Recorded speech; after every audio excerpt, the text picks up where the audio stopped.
Welcome, ladies and gentlemen. It's INTV, February 13th, 2014. Great week we have ahead of us with some snow and some rain and some beautiful sunshine in our forecast. I'm Nolan Weiss. And I'm Jeffrey Jorgensen, staying on the snow topic.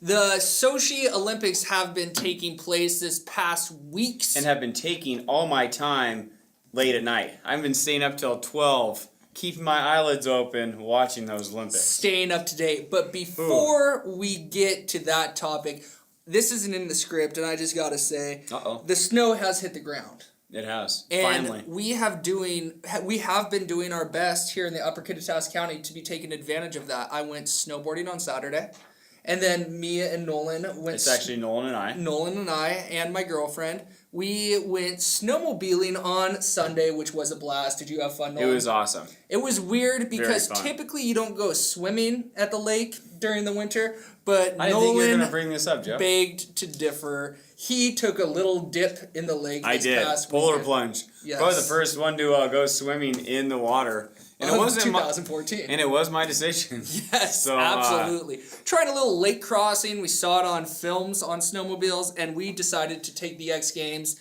to a higher level, taking the sport to the next shelf, and Nolan took a plunge in the water. I went a little too far out, I'll tell you that. Yes, you did. You lost the lost throttle. that grip, lost that throttle. You lost that throttle. Yeah, you can't do that in the water.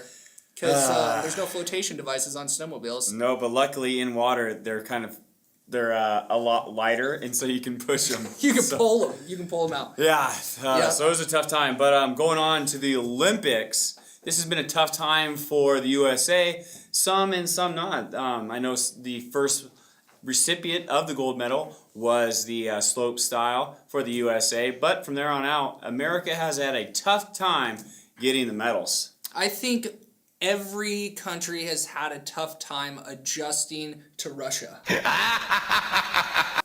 Why? Just because, basically with the plumbing issues, with the malfunctions in the opening ceremony.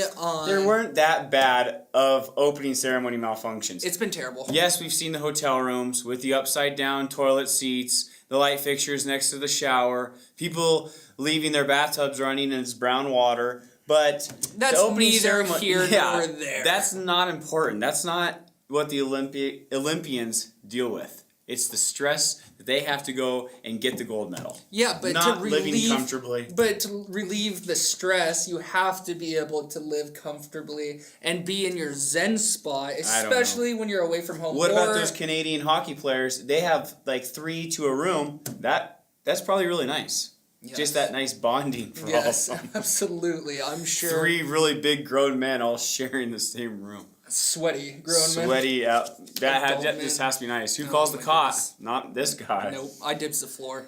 But it's been really nice. Besides the couple little drawbacks, people slipping on the ice, and the Olympic ring not opening all the way.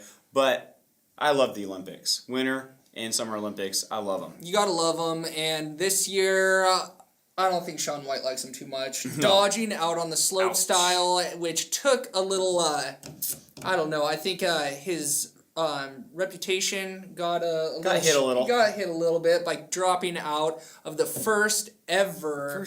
But he had a wrist injury, and he really wanted to focus on going the 3rd time ever super pipe, which he did not very well at super pipe. He got 4th place with 2 Japanese snowboarders getting their first time ever on the podium, and Yuri from Russia, he actually got on the podium. He's from Russia, actually skied for Germany. What would you rather do? Be the first time to three-peat a gold medal in the Winter Olympics, or be the first gold medalist to ever win a new Winter Olympic sport? I know. That's a great argument right there. And if you have the chance to do both, why not go for both? Why not go for both? Yeah. I think it's because he got that haircut. He looks like everybody else. Yeah, except for with the red hair. And it's not even that red anymore. It's like a auburn brown. He's still a redhead. And redheads, I believe, are crazy. They take up 1% of the population. Probably 2% by now. I believe it's 1 because they're reproducing. Yeah. The redheads are going to redheaded conventions and multiplying, raising the redheaded population up to 2. Yeah, Yuri was he's a Swedish snowboarder, so just had to throw it in there. Born in Russia, Swedish snowboarder. Very cool right there. Make sure to check out the Olympics going on for another week and cheer on every United States participant. I gotta say too, the Rocket, Patrick Deneen, got through all the qualifier rounds, but unfortunately got 6th in the downhill moguls. For some reason, his stunt just wasn't as powerful as the other guys, I think. But his speed was there. It was all there. It was top notch. He had the fastest. Yeah. He had the fastest time, but the stunt wasn't quite there. If you ask me, I should be the judge. A judge? I for don't know the about Winter that one, Olympics Jeff. because it's kind of strange how they judge these sports. Did you hear that the Rocket, Patrick Deneen, quoted that he should have been on the podium, no problem versus any of these guys, but unfortunately got 6th. Yeah, but I think it was a misjudgment. Could have been. I think it was. Here's a misjudgment. The classic museums that hold the old Corvettes was misplaced in the wrong area. They put it right on top of a sinkhole. Who would have thought? Who would have thought? Right in the middle, big sinkhole happens, losing some precious Corvettes going 30 feet deep. Making it the most expensive landfill. Those are not classic cars anymore. Not anymore. They're going to be all redone. Yeah, Ouch. that sucks. Something that you can't redo, that you make sure you get it right this Friday is Valentine's Day. All that love spreading needs to be with that loved one.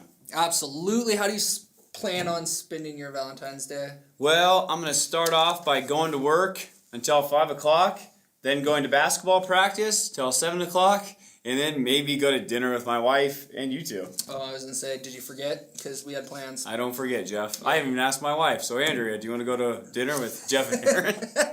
Text us your response, Andrea, and you may win a free t-shirt or some movie tickets. We'll just give her one. But hey, let us know what you're doing for Valentine's Day. Get on our Facebook and let us know what you're doing on Valentine's Day. Send us a sweet picture of the day or maybe a sweet heart cake that you made for somebody. Just anything special that you did on that single day. I'm just getting love. Getting texts all around. It must Right be now. Andrea. It must Saying be that Andrea. as we speak. Saying, I'm not going to dinner with Nolan and Aaron. And Jeff and Aaron. Yeah, and Jeff. And Jeff. And speaking about Valentine's Day, let's go into the history of Valentine's Day. Though it is often claimed to be a holiday made up by popular greeting card companies, Hallmark didn't produce its first Valentine's Day card until 1913. This is literally centuries after the first declaration of the official holiday in 1537. It was on Valentine's Day in 1876 Alexander Graham Bell applied for a patent for the first telephone.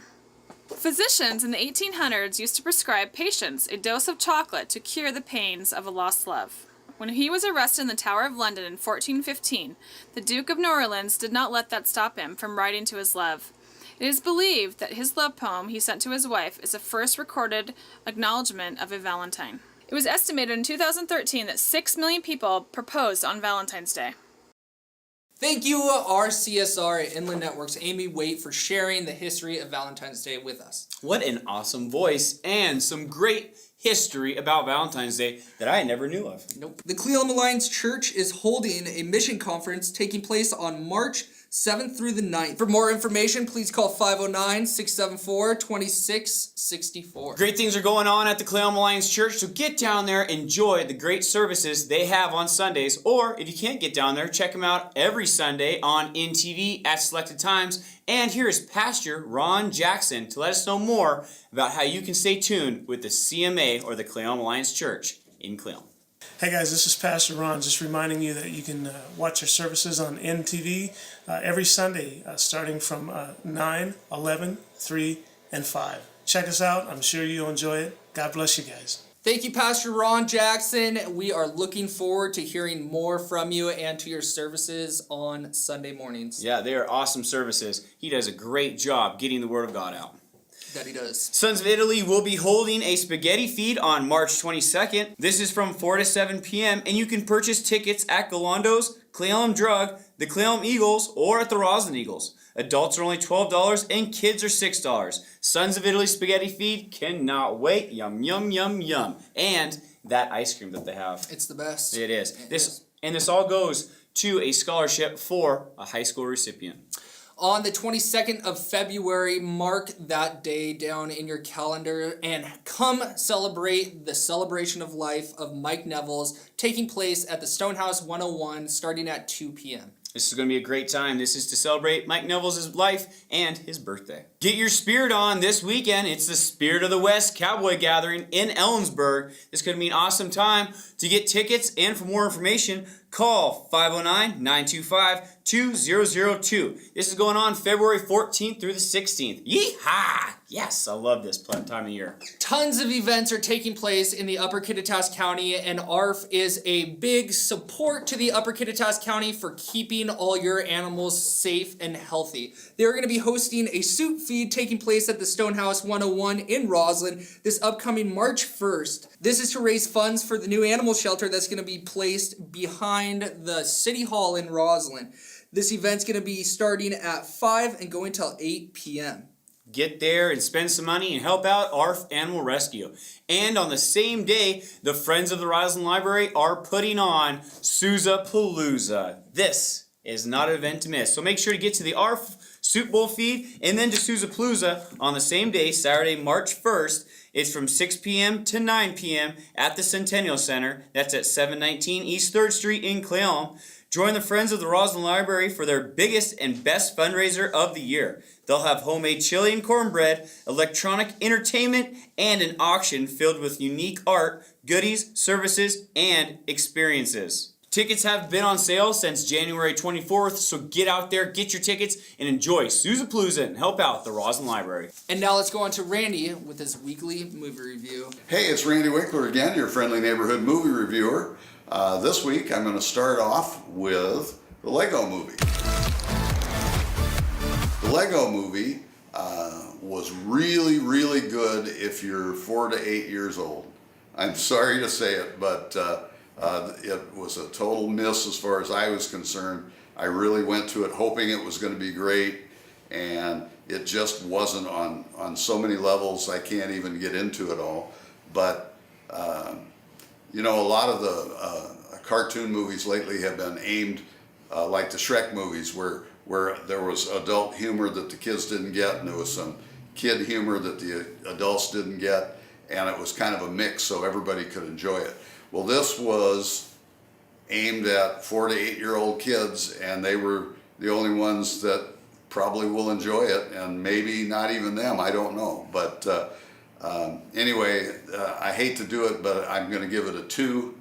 And if anybody has any opinions about it after you see it, let us know here, and I'd be interested. My next movie is Vampire Academy. Vampire Academy, seems like I'm being real negative this week, but Vampire Academy was a teenage to early college age vampire movie. There was a lot of story, you know, and there was love and people having a good time in it. But sometimes I get tired of people saying they're doing a vampire movie, and then they throw all of these, oh, well, there's really these boogaboo people, and there's these other people that are bad also, and then there's the vampires. And then they have make up all of this story around all the other stuff, and I wasn't really interested. There was everything you would expect in a vampire movie and in a young teenage love story movie, so I'm going to give it a 3. So enjoy, and once again, let me know what you think. My last movie is The Monument Men.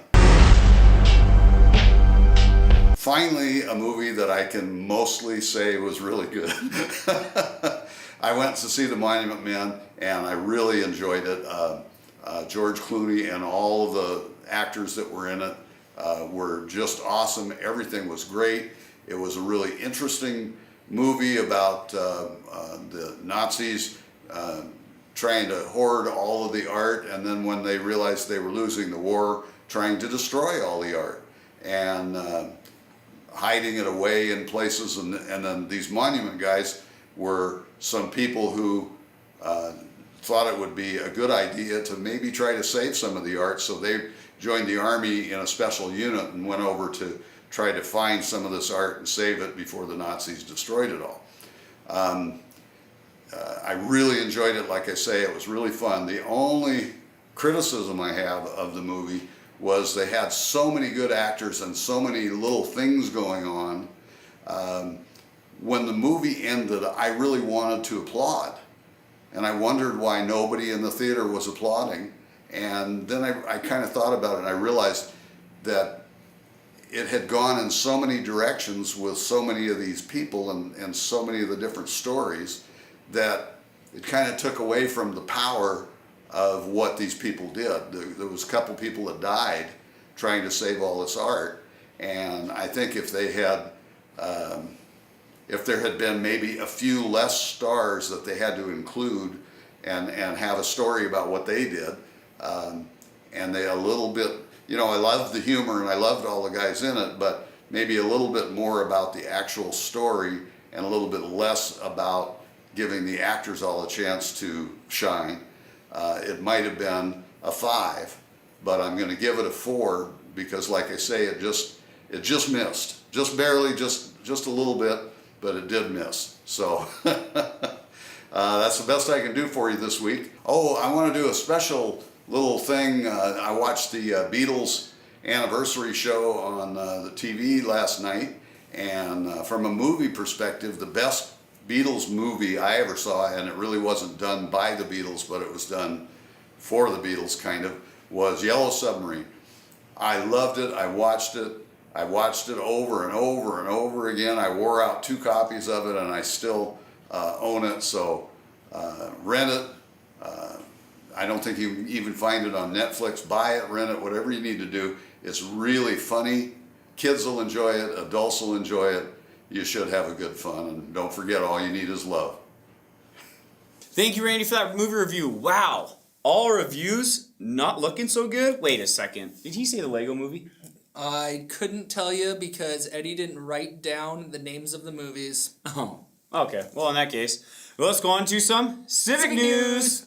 Thank you, Eddie, once again, not giving us any news for Civic News, but this is what happened at the Cle Elum City Council that went on this last Tuesday. I also hope to remind the citizens of the 3 cities that that with the snow, that they are reminded that you have a 24-hour ordinance. If there's currently snow sitting on your car right now, or if you've got a berm around your car, that's a pretty good indication that you need to be moving that car.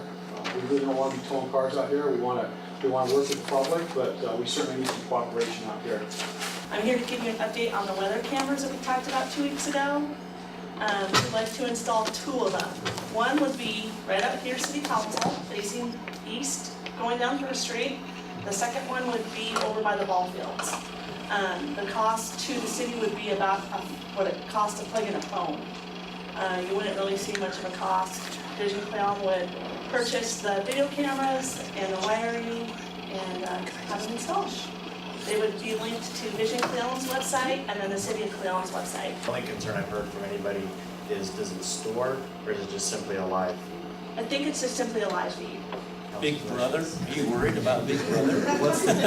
Well, I make a motion that we have Vision proceed with the Big Brother cameras. All in favor? Aye. Opposed? Aye. Motion carries. And this is what happened at the Roslyn City Council that took place that same day and that very same time. And then with the hotel motel tax committee, are we just going to look at that later on in the year? Yeah, I guess we'll have to look at what that ordinance said. Just after everything, this first one. I had it on the desk, and I'll have to look at it again here and figure out what the. I believe it said the Budget and Finance Committee could change it, but if it's going to be like a long-term change, then it needs to come before the council for approval. Yeah, so I think the first thing is just getting it to the attorney, talking about the changes, the potential changes, and having her reword it, and then getting it to a council meeting, because then we're going to need to fill that committee as well. I mean, we're not behind a hammer right now, but you know, if we wait too long on it, we could be. So. Yeah.